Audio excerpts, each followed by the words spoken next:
26. Is the underdog always innocent? One of the most common of modern opinions is that the underdog, or the group discriminated against, is innocent.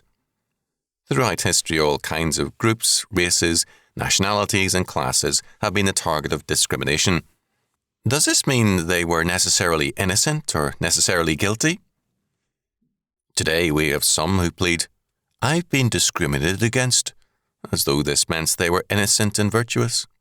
Others equally ready to insist that there is always good reason for discrimination. Neither form of thinking is valid. Both lead to bad judgment. Both constitute unrighteousness in judgment. Leviticus 19:15 is to the point. "Ye shall do no unrighteousness in judgment. Thou shalt not respect the person of the poor, nor honour the person of the mighty. But in righteousness shalt thou judge thy neighbour."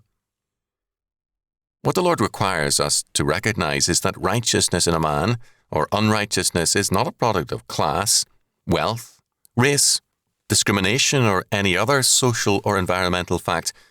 Unrighteousness or injustice is a product of sin, not social status, and righteousness is a product of faith and the character of faith.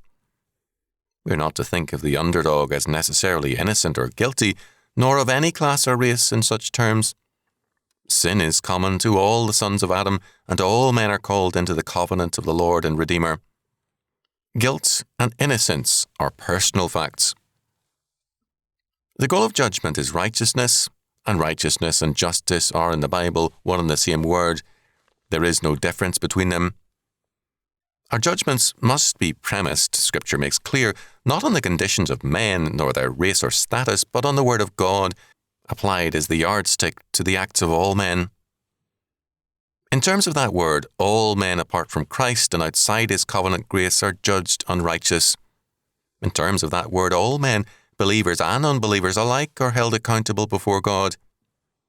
Our standards are thus unacceptable and unsound. Only one kind of judgment is valid and stands. Hence our Lord declares, quote, "Judge not according to the appearance, but judge righteous judgment." John 7:24.